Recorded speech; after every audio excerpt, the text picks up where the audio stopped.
¿De qué se trata el Chigüire Bipolar? ¿Quiénes son? Hoy nos acompañan Juan Andrés Rabel y Osvaldo Graziani, fundadores de Chigüire Bipolar. Son los creadores de uno de los blogs más populares de Venezuela y con cientos de seguidores en Latinoamérica.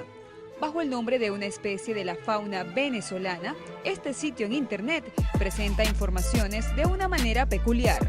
Mi nombre es Osvaldo Graziani. En mi tiempo libre trabajo creando contenido. Tengo un podcast que se llama Chiste Interno, donde entrevisto a comediantes, y tengo una productora de contenidos que está haciendo podcast y otros proyecticos por ahí, aquí en la hermosa ciudad de Miami. Bienvenidos al Reeditando número 2 de YouTube. Hoy tenemos a Osvaldo Graziani. ¿Cómo estás, Osvaldo? Bien, contento de verte. Me gustan estas entrevistas.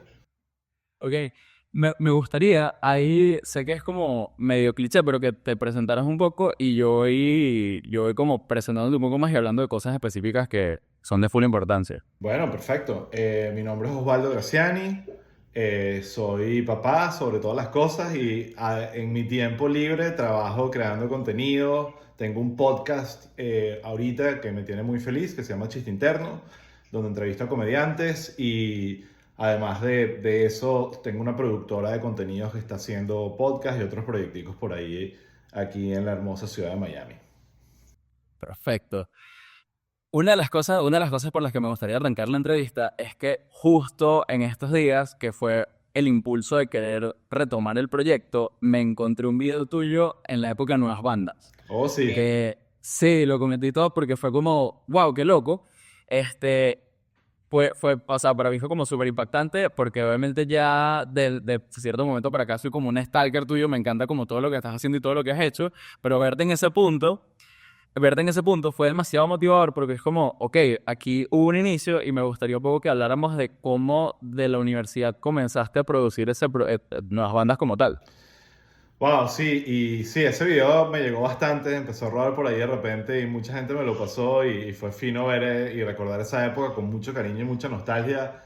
Me sentí un poco anciano, te admito, porque me di cuenta que hace más de la mitad de mi vida, o sea, como que es, el momento de ese video está más cerca de mi nacimiento que de hoy, y eso me generó como un impacto importante, pero en verdad soy, muy feliz con mi carrera, y sin duda la Fundación Nuevas Bandas fue parte de ese inicio, sobre todo en el mundo audiovisual, como ese ejemplo de ese video que estaba por ahí.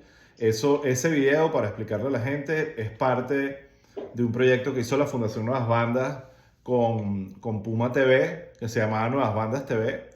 Y Félix Ayueva, que es el líder de la fundación y un alma admirable, un trabajador increíble y una persona que admiro muchísimo, en ese momento cometió la irresponsabilidad de decirle a un chanito de 22 años que lo ayudara a producir. A pesar de que yo estudiaba comunicación social y me interesaba muchísimo la música y tenía las ganas de hacer cosas, en verdad no tenía idea, no sabía nada. Entonces lo usé como una escuela, lo usé para aprender, lo usé para experimentar. Y bueno, ahí también es mucho crédito a personas que te dejan ser libres y expresar tu creatividad. Y yo realmente, ¿sabes? El grupo que estábamos ahí, Ramón Castro, José Tomás Angola, en verdad hicimos lo que nos dio la gana, para bien y para mal, no todo salió bien, eso es parte de la experimentación creativa, pero eso hay una vez más crédito a Félix de dejarnos, y no siempre lo amaba, él a veces, yo recuerdo que una vez me tocó dirigir uno de los programas por primera vez y estaba muy emocionado por eso, y yo sentí, y todavía lo siento, lo digo, que eso me quedó increíble. Pero cuando le digo a Félix, ajá, ¿y te gustó? Me dijo, coño, sinceramente no tanto. ¿Sabes? Y que, ok, dale. Okay. Bro, sí, no. Pero bueno, había esa relación de lo dejo y después le comento. O sea, no estaba encima de la vaina. Y bueno, eso me ayudó muchísimo. Eso me abrió las puertas a mí, yo siempre lo digo, para entrar en Canal Sony, que realmente es el lugar donde estalla muchísimo de mi creatividad, sinceramente. Entonces, la fundación fue una etapa de mi vida. Estuve ahí probablemente como 4 años, como sobre todas las cosas jefe de prensa, haciendo muchas cosas que eran más trabajo de llevar a las bandas a la radio, con medios de comunicación, y eso me ayudó un poquito a entender un poco cómo eran las cosas y la realidad de cómo se mueve el entretenimiento en Venezuela, y un poquito a entrar en ese mundo. pero fue Sony el lugar donde me sentía, ok, aquí voy a hacer locuritas. Y bueno, nada, un poco esa es la historia, respondiéndote a la pregunta de la fundación. Ok, hay justo una pregunta que quiero hacer, pero para hacerla va a dar contexto antes. ¿Cómo llegaste a Sonic? O sea, Cuento ¿cómo pasaste también de Nueva Banda a de Sonic? oportunidad con suerte, o creo que la suerte es más bien aprovechar las oportunidades que te da la vida. Estaba en una fiesta de una amiga, así, un cumpleaños. Que probablemente es de esas fiestas que tenía muchas ganas de no ir y al final uno va porque, bueno, déjame ir a ver, ¿sabes? Y ahí ya yo lo conocía, pero empiezo a hablar con Juan Andrés Rabel, que terminó siendo mi socio. Claro. Y yo le digo, mira, ¿qué estás haciendo? Yo estaba trabajando en la Fundación Nuevas Bandas y me preguntaba sobre Nuevas Bandas TV porque era la cosa que la gente hablaba, ¿sabes? Cuando me veía. Cuando él me cuenta que está trabajando en Sony, yo le digo, wow, qué increíble, avísame si están buscando gente. Y él me dijo, claro, sí. Y me pasó el contacto y eso me abrió una entrevista y quedé. Y fue mi trabajo en Nuevas Bandas TV o sea, no fue simplemente una buena entrevista, fue o sea, un buen demo, algo que demostrar que les demostrara que tenía la capacidad de aprender, aunque en verdad una vez más llegué sin saber nada y casi me votan, estoy seguro, casi me votan y me dieron el chance bueno, de darle la vuelta. Justamente la pregunta iba vinculada, sabes que me imagino que ese proceso fue como demasiado nuevo y fue como intentar domar una oportunidad, por así decirlo, a esa edad que es bastante complicado, que es la edad que tengo, justo en que uno está como buscando cualquier cosa que hacer y la atención es como un poco reducida, no sé, uno quiere estar en todo. Entonces, hay una persona que tú mencionaste en uno de los podcasts, que es una productora, creo que se llama Aileen Angulo, si mal no recuerdo, que tú comentabas que aprendiste muchísimo y me gustaría como eh, entrar ahí, o sea, cómo fue ese proceso de aprendizaje de pasar como a lo mejor un universitario un poco más random, por así decirlo, allá, mira, esto fue una chamba. Sí, qué bueno qué buena pregunta, sinceramente, porque yo le debo tanto a Eileen, es como que en verdad me enseñó mucho más de lo que ella cree, pero en verdad no solo a mí, a mucha gente. Y yo venía, una vez más, de la Fundación Nuevas Bandas, que es un lugar de alta creatividad, pero poca disciplina. Éramos unos locos, era muy punk y me encanta. Eso Okay. no debería cambiar. Eso es lo que había que hacer a esa edad y bueno, y en ese lugar, ¿no? Y de repente, bueno, entro a un canal donde hay objetivos, hay proyectos, hay una pantalla que tienes que cumplir y llenar. Y yo entraba por primera vez realmente a una corporación, pero en un departamento creativo.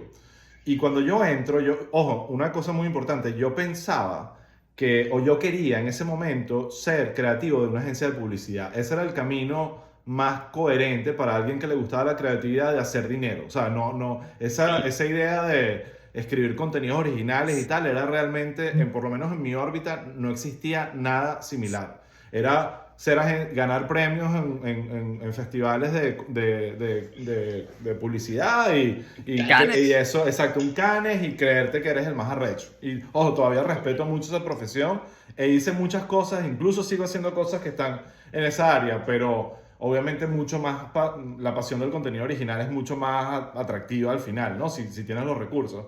Entonces, Claro. cuando yo entro a Sony, porque me dicen, mira, Sony es un canal de televisión, yo estaba estudiando publicidad todavía en la Católica, pero tienen un departamento creativo que trabaja más como una agencia, crean sus propias cosas y controlan mucho la creatividad y uno lo veía en la pantalla. No sé qué edad tenías tú. Bueno, no, si naciste en 2003, no tenías... Sí, Esto fue año 2004, 2005, sinceramente, tenías 3 años. 2 años. Qué horrible. Bueno, en ese momento, en verdad Sony dominaba la pantalla de cable en temas de creatividad. Antes de que yo llegara allá, estaban partiéndola, ganándose todos los premios, estaban realmente diferenciándose con originalidad, incluso en cosas que no eran de ellos, promocionar series como Seinfeld o Friends cuando la tuvieron, en fin, era como un canal que estaba muy, muy bien armado de buena promoción en pantalla.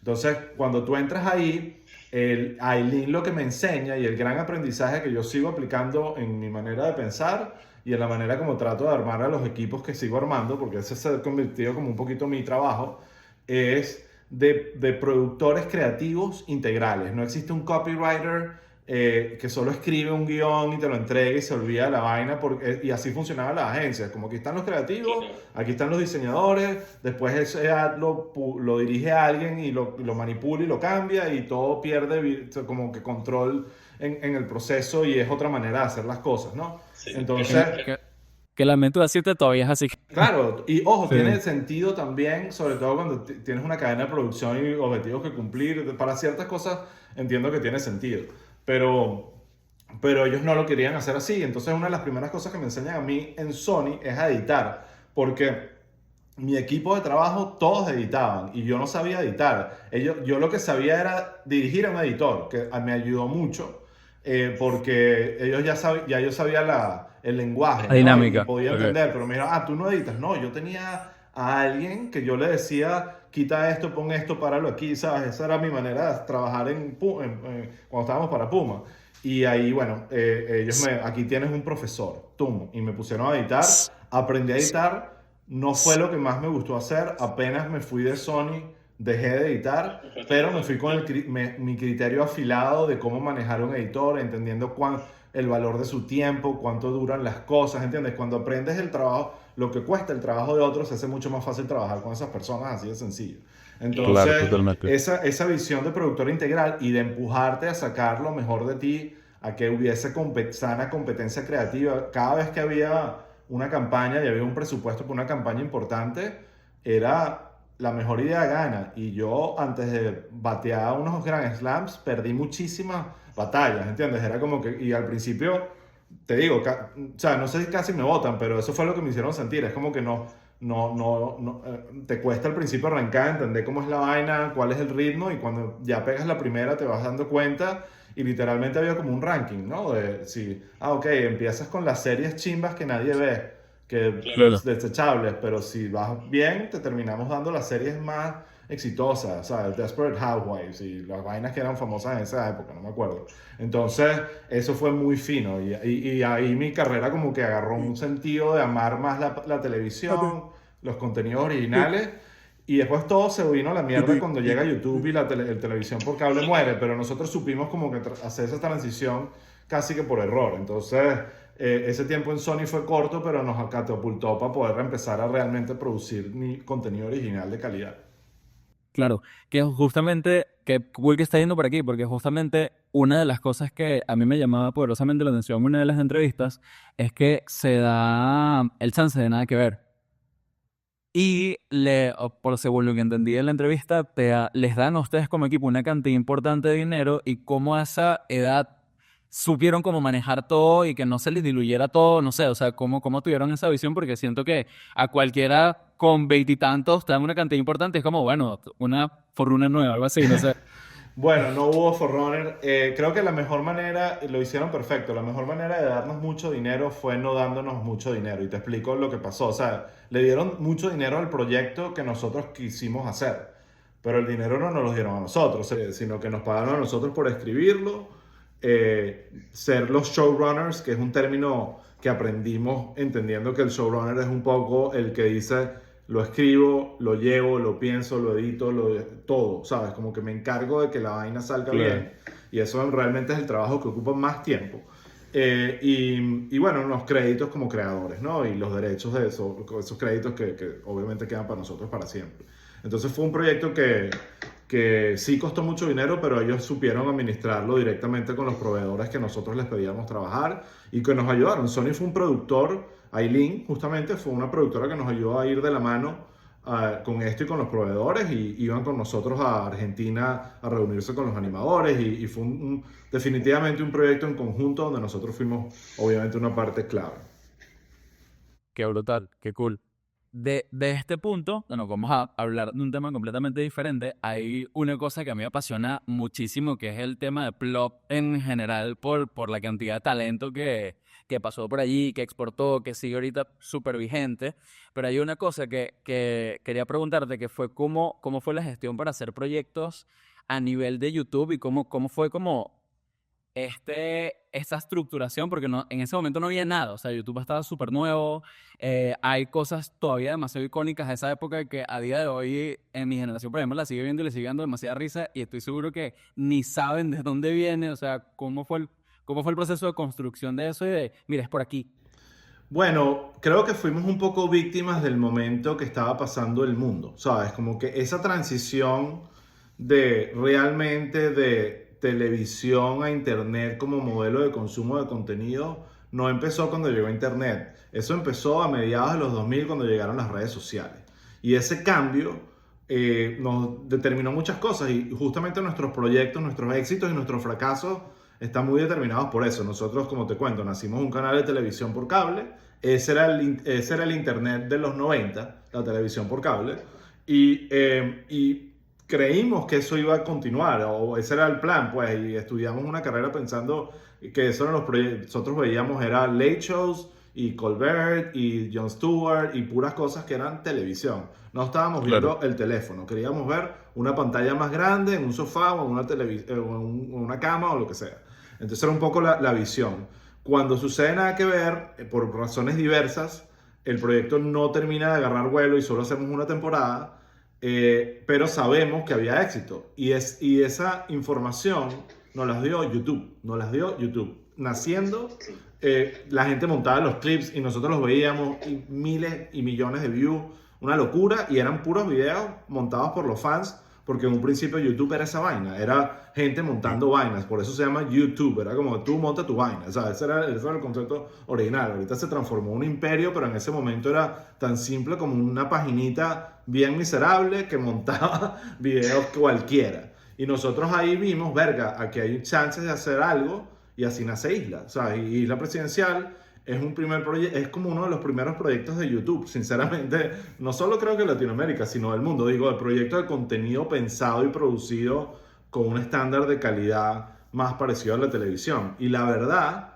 es que nosotros teníamos la ilusión de que Isla Presidencial fuese para televisión, pero realmente ya en ese momento los canales no estaban en ese pedo. O sea, era como que Claro. no está, realmente internet nos estaba diciendo, es aquí, papá, ¿sabes? Es como que, entonces, a nosotros, lo malo de eso es que Plop sufrió lo que ahorita serían grandes beneficios. No sabíamos cómo monetizar, nadie entendía la vaina, los clientes no entendían el peo, no había manera de montar data y mostrar performance. Era todo muy, muy orgánico, muy rudimentario.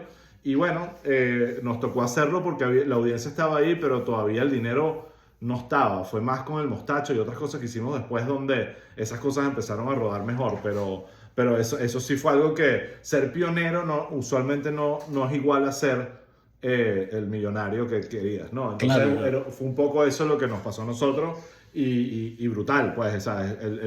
Lo único que no podíamos cambiar era el momento en que pasaron las vainas, pues.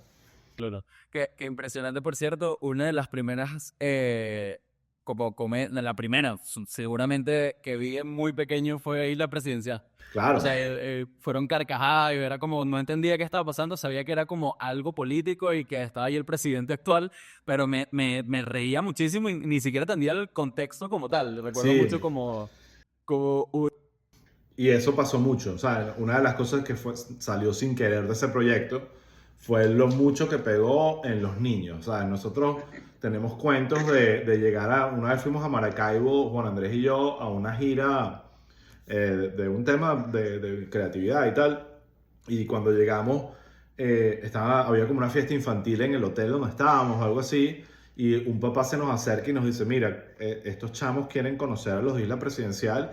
Y eran unos niñitos como de 10 años en ese momento que se sabían los episodios mejor que nosotros. Y nosotros, y que, señor, eso es para adultos, no le muestres a sus qué hijos. coño. Sí, Sí, sí, qué nunca fue la verdad. intención realmente, pero bien, bien. No, pero marcó totalmente una infancia como tal. Que justamente de allí hay como dos cosas que me gustan full de tu historia, que es el tema de que estás como en constante reinvención. O sea, siempre estás como en un proyecto nuevo, en algo completamente diferente y tal.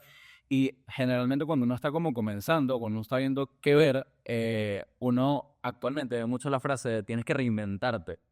Y no sé si la pregunta es correcta, pero es como, ¿cómo antes de reinventarte te inventas cuando estás como un poco más pequeño viendo, específicamente, puede ser en el mundo audiovisual, en el mundo del marketing, ¿a dónde?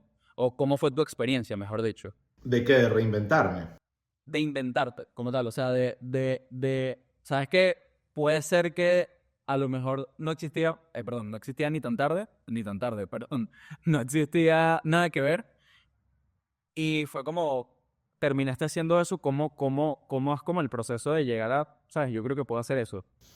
Interesante la pregunta porque primero eso que mencionas al principio de como carreras no lineales, ¿no? Como la mía, que ya yo, por mucho tiempo eso ha sido un conflicto, como que, verga, esto está bien o esto está mal, pero ¿será que me la dio de las cosas y quiero cambiar o es que es mi naturaleza ser un developer? Y un poco he creado eso, como ese framing de yo en verdad soy un creador y me gusta armar modelos y cosas que arranquen y vuelen por sí solas y si vuelan por sí solas, feliz porque eso me da chance de ir para la otra. Entonces, creo que esa ha sido un poco la visión grande de la reinvención, o así me siento cómodo ahorita pensarlo. Pero en un principio, te lo juro, creo que era la mezcla de querer hacer algo que me motive. Yo veía muchos contenidos que decía, coño, quiero hacer algo así. Justamente ayer grabé un episodio con Leo Rojas sobre un carajo llamado Tom Green, que sacó un documental ahorita en Apple que se llama This is the Tom Green Documentary, que es un creador de contenidos que marcó mi generación, pero duró muy poco. Fue una vaina que como que explotó y después desapareció porque explotó muy duro, ¿sabes? Como que, y el documental es espectacular. Entonces,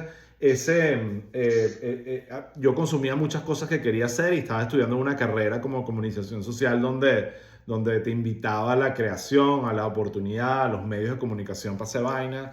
Y después de eso fue una mezcla de ingenuidad que creo que siempre es bueno, ¿sabes? Porque a veces cuando eres muy cínico con la realidad de que no, nada va a pasar, estas vainas siempre son pura paja. Claro. Entonces, bueno, O ya estoy ahí mismo, muy chamo y ya, tal. ya ahí te censuras de una vez y oh, si no lo intentas, obviamente no va a pasar, ¿entiendes? Entonces, y el cuento es específico con nada que ver, porque cuando yo estaba en Sony, definitivamente yo estaba en el grupito de los creativos destacados que estábamos haciendo cosas cool.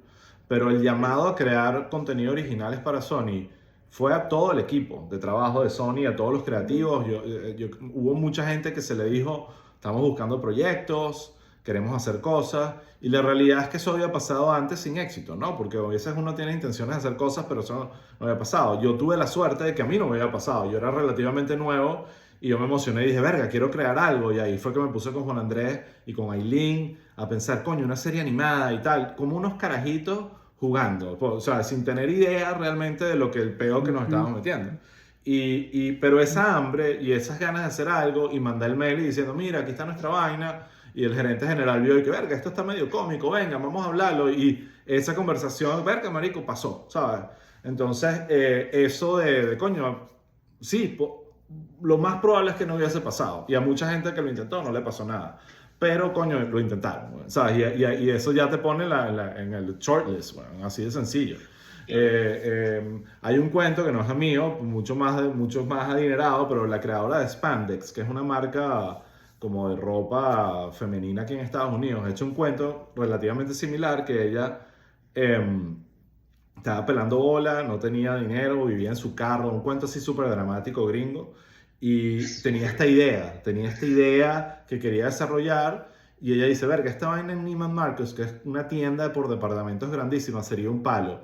Y ella ingenuamente no sabía que para sentarse con Neiman Marcus había unas conferencias estatales donde tenías que llegar, menester tu proyecto, competir y te elegían, y si te elegían pasabas a la competencia nacional y solo los que quedaban de ahí tenían un chance para la reunión con Neiman Marcus. Era todo un proceso y casi que un concurso. Entonces no tenía idea y llegó a Neiman Marcus y tocó la puerta a la oficina, los bichos que mira, y los bichos como que no entendieron y como que bueno, dale, siéntate con el bicho, y la caraja terminó cerrando el deal y hizo millones, ¿entiendes? Pero porque no sabía, o sea, no sabía. Claro. O sea, hay un tema ahí de ingenuidad, de querer hacer la vaina, de tener una propuesta. Obviamente esa tenía una propuesta de mierda y no pasa nada, y compran la vaina y no la compran otra vez. Entonces, una de las cosas que he aprendido últimamente, me costó años aprender, pero después de trabajar en cannabis, aprendí que lo más importante es un buen producto, marico. ¿Sabes? Como que ¿Qué? lo que estés haciendo tiene que, más allá de cómo lo vendes y cómo lo mercadeas y todo, y las redes donde lo pones y tal, tiene que ser bueno, porque eso es lo que realmente genera el vínculo con la persona, porque al final el marketing ahorita es tan inorgánico que puedes agarrar cualquier porquería y llevarle un poco de tráfico y no va a tener engagement y te vas a gastar unos reales en decirle a la gente que lo vio por 3 segundos, ¿entiendes? Entonces, las cosas han cambiado, ahorita es como un poquito más difícil, entonces ahí es como más bien la oportunidad de, bueno, ya que todo es súper inorgánico, tratemos de que el producto que hagamos, sea un producto físico, un servicio, un video, lo que sea, tenga sentido y sea bueno, realmente que te den ganas de compartirlo, y esa es la parte más complicada. Claro, que conecté full con eso, o sea, me lo llevo full a mi historia como tal, porque aquí en Caracas he tenido como la oportunidad de estar en sitios bastante de renombre, por así decirlo, con una edad muy corta, y siempre he caído como en este estereotipo de este hecho así ingenuo. O Sí. sea, que anda proponiendo cosas y tal, sí, o sea, ni siquiera, dice, a veces incluso ni siquiera tienes un título, o sea, ¿qué estás hablando? Entonces, escuchar esto es como, Claro, y ojo, porque sí, porque también tienen razón, ¿entiendes? Es como, sí, qué ingenuo eres y muchas veces vas a estar pelando bolas, pero va a llegar claro, un momento donde esa vaina va a hacer clic y o sea, vas a tener que tener un producto bueno. Yo estoy seguro que si nosotros hubiésemos ido a sus torres, que es el gerente general, con una porquería de propuesta sin visión y sin sentido, hubiese pasado, ¿entiendes? Entonces sí tienes que claro, tener algo entre tus manos, no solo intentarlo y echarle y creerlo. Yo creo en la manifestación, pero creo que eso es simplemente el ejercicio de creer en lo bueno del producto que tienes o de lo que tienes para ofrecer, ¿entiendes? Y no de simplemente creer que te lo mereces, que es distinto, porque ahí es donde creo que claro. mucha gente cae. Te echo el cuento así súper corto, ahorita estoy haciendo, y esto, bueno, queda aquí para el podcast, ¿no? Pero yo haciendo como coaching de stand-up comedy aquí, empezando a trabajar con algunos comediantes y creadores de contenido también, para como que estructurarlos un poco y explicarles lo importante que es también meterle un poco de disciplina al asunto. Y parte del trabajo psicológico de decirles, mira, no te compares con que uno está más listo, o sea, que tú la has rodado más que el otro, como si fuese un trabajo de millas, ¿no? Como si fuese volar aviones o vaina. Mira, tengo más millas. No, mira, si tú no te has descubierto a ti mismo, tienes 0 millas, es más, vas en retroceso. Porque cada vez que te montas en la tarima, la gente te pierde más la fe. Entonces no, es como vas en retroceso. Entonces el momento en que tú empiezas a acumular millas realmente es cuando te descubres, haces algo que funciona. Y ahí es donde está el training, ok, cómo lo muevo, cómo lo escalo, cómo lo hago mejor, cómo lo cuido de que no pierda el sentido, que eso a veces es lo que pasa, y nos pasó muchas veces de que ya, creamos una vaina, fue tan exitosa que se desvirtuó. Entonces, muchas cosas que uno aprende también a los coñazos, que no, por más que hagamos 70 podcasts, te los vas a igualito, Claro, pero creo que eso es clave. claro. Sí, totalmente. Y hablando un poquito más de plot para ir cerrando, hay una pregunta que es como más, creo que no tiene mucho que ver con esto, pero sí quería hacértela. Tuviste la oportunidad, plot ya. Tú eres productor de comedia desde hace mucho rato. ¿Cómo aprendiste o los referentes, o sea, cómo aprendiste a producir comedia? No la pregunta así como tan banal, sino cómo hiciste para dirigir a gente que estaba haciendo cosas, o sea, por ejemplo, Emilio Lovera en Isla Presidencial, que es como, ¿cómo se aprende eso, ¿sabes? O sea, porque creo que es como, Mira, ahí otra vez, creo que fue suerte de que cuando llamamos a Emilio y el primer proyecto que hicimos con él fue Nada que Ver, que era un proyecto que Sony venía y ya la marca Sony para una persona como Emilio era sumamente atractivo. Y yo creo que Emilio no eligió Nada que Ver por nosotros, lo eligió por lo que representaba algo así. Ojo, cuando vio los guiones le gustó y conectamos muchísimo y fue impresionante, pero nos ayudó muchísimo el leverage de Sony, de ir de la mano de Sony. Hubiésemos ido nosotros dos así de carajitos, no creo que, creo que Emilio nos claro, hubiese claro. hecho caso. Pero después de ahí se generó esta relación y también como al final, mira, los comediantes son unos personajes y los creadores de contenido son unos personajes muy interesantes en el sentido que son adictos al éxito de sus contenidos. O sea, cuando algo funciona, mira, no hay cheque que valga, no, es como que cuando, es como Juancito le decía a Mordida de Culebra, que cuando tú estás haciendo stand-up y partes a una audiencia de la risa así el coñazo, es como, mira, crack, ¿entiendes? Es como que, ok, ¿cómo tengo que hacer esto? Más y más y más. Y con Emilio pasó que con nada que ver, pasó eso con los clips políticos. Y cuando le decimos Isla, el bicho, es más, Emilio todavía, yo hablé con él, me llama y me dice, ¿cuándo hacemos Isla? El bicho sigue insistiendo porque ve la vaina y ve a Trump y ve a Milei y ve a Maduro y ve la vaina. Y es como que, de eso es otro, de eso no hace falta hablar ahorita, pero está ahí, pues es un bicho que está entregado a un buen proyecto. Y eso siempre Claro. es valioso, ¿entiendes? Y ojo, Emilio muchas veces no hizo dinero con nosotros, otras veces sí, no lo voy a negar, pero muchas veces no. Nunca fue por dinero. Y eso es clave, ¿no? A la hora de tu armar equipo, ¿no? Claro. Claro. Que también Juan ha sido, o Juan fue bastante tiempo como una dupla creativa contigo. Y justamente yo en agencias ahorita estoy viendo, o por lo menos a mí me ha costado, por poner un ejemplo mío personal, hacer un poco match con una segunda persona. O sea, cómo es el proceso también de duplarte, por así decirlo, para que eso funcione. Coño, Dejando, es difícil, te lo digo, y no es para toda la vida a veces, pero es como que yo creo que el proyecto lo dicta, ¿no? Primero, Juan y yo hicimos un clic creativo en Sony mágico, se burlaban de nosotros porque éramos los comedy buddies, consumíamos lo mismo, creo que ahí es mucho, estábamos como obsesionados con The Office, obsesionados con South Park, obsesionados con Family Guy, entonces yo tenía un estilo de humor con mi grupo de amigos que él no conocía súper afilado. Entonces cuando él entra a mi grupo y ve eso, se enamora. Es como Boris y viceversa. Sus amigos también eran unos jodedores. Entonces había como una buena relación ahí que obviamente se terminó desembocando en proyectos y también la vaina de que somos muy distintos. O sea, yo era mucho, en mil cosas hacíamos vainas distintas, pero al final Juan es más la atención al detalle, el colorista, cuando digo colorista en sentido figurado, no literal.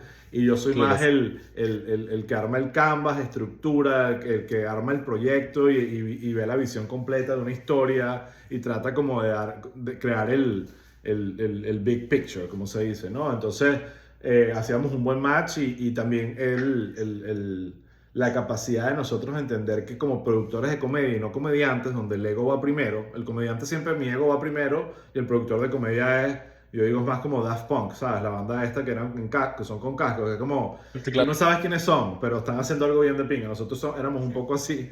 Entonces, tuvimos buen ojo, sobre todo Juan, sinceramente, de ver, ok, mira, este chamo LED, ¿sabes? Parece un indigente, pero tiene futuro, la vaina. Este chamo Mora es de manager de una posada en Los Roques, pero vamos a traerlo. Era como que de ahí es que buscamos, no te estoy mintiendo en nada de esto, Claro. de ahí es que buscábamos a los creativos porque eso no existía, no había, había una escuela de humor, estaba esta escuela más de Rubén Morales y Bobby.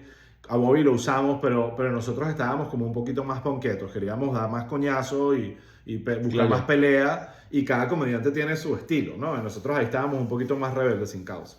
claro, que en ese momento, por cierto, ¿hay algún talento que hayan visto, que le hayan visto magia, que todo el mundo haya dicho así como que, no vale, te hizo nada para ningún lado y luego fue súper bueno? O sea, Sí, en producto bueno, como yo tal. tengo el cuento de José Rafael Guzmán. Él iba, cuando contratamos a LED, él ya era muy amigo de LED y él iba a la oficina de nosotros vestido de odontólogo, acompañando a LED, y él quería estar ahí y nosotros no entendíamos. Y yo, este dicho sí es raro, marico, pero muy pana y muy cómico para tener panas jangueando, hablando huevonadas, pero para trabajar, no, o sea, fino que siga con tu odontología. Y la primera vez que yo lo vi, te quiero mucho, José, pero fue un desastre haciendo stand-up.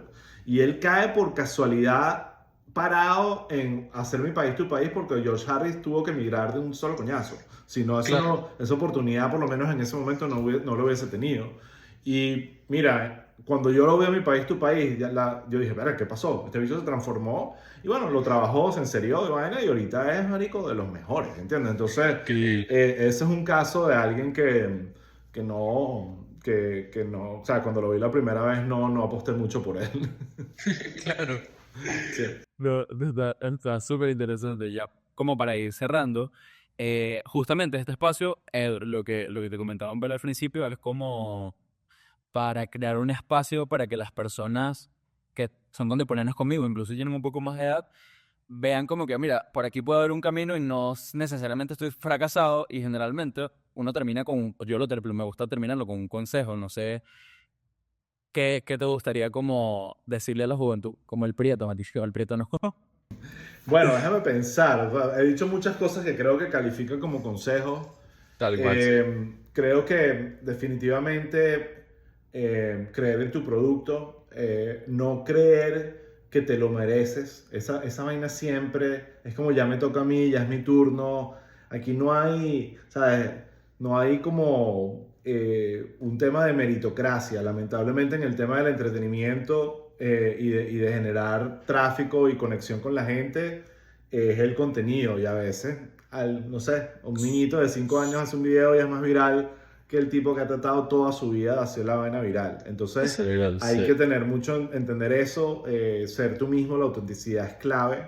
Yo me he dado cuenta muchísimo que el trabajo de un comediante primero es buscarse a sí mismo, ¿sabes? Cuando digo un comediante, porque ahorita estoy muy enfocado en comedia, pero creo que en cualquier profesional, entenderse quién eres y partir de ahí y tratar de crecer eso. Entonces creo que con eso ya hay buenas herramientas. Y bueno, el tema de la reinvención creo que es hasta cliché, ¿sabes? Ahorita con todo lo que está pasando y los cambios de inteligencia artificial, es como que digo, esto va a cambiar demasiado rápido, Sí, ya está cambiando y bueno, entonces no sé, capaz todo lo que acabo de decir ahorita ya pierde vigencia que si en marzo.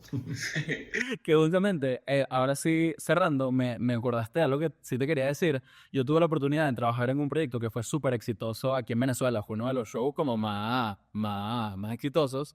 Y justamente yo armé una presentación contigo de referencia de ciertas cosas que dijiste que me hacían demasiado sentido.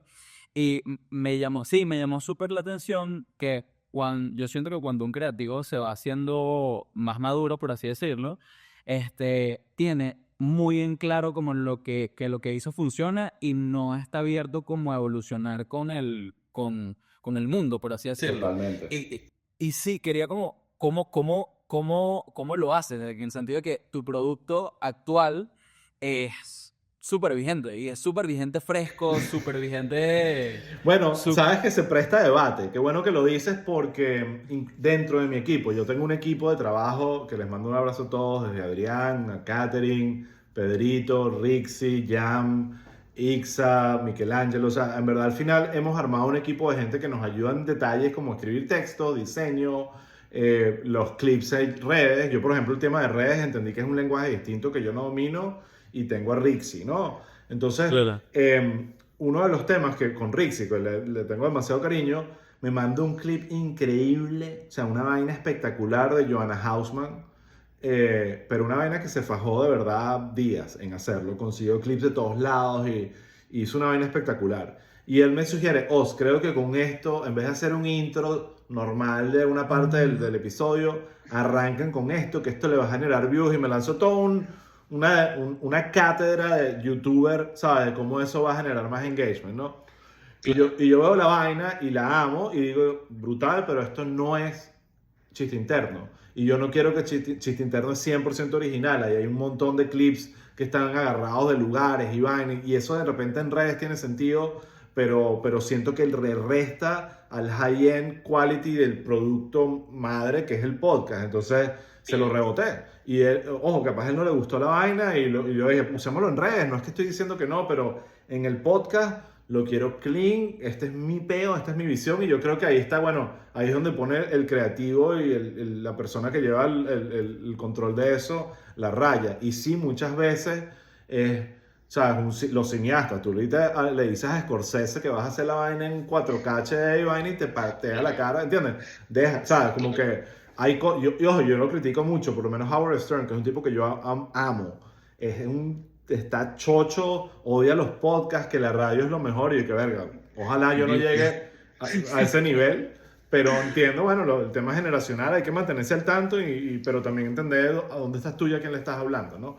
Yo creo que está ese meme de Steve Buscemi, que está como con la gorra y la patineta, no sé si lo has visto. Hay un meme muy famoso de un actor gringo, que es un tipo ya, coño, en esa foto tendría tranquilamente 60 años, 57 años, y está con una gorra para atrás así vestido como carajito, y eso es lo peor. O sea, eso es lo que yo quisiera evitar, es ser eso. Yo quiero envejecer dignamente, como que al ritmo de donde estoy en mi vida. Ahorita tengo 45, ya no tengo 22, entonces voy a hacer vainas de carajo de 45 y no de carajo de 22. Entonces, manteniendo un espíritu joven, que siempre es lo que digo que la gente tiene que mantener toda la vida, ¿sabes?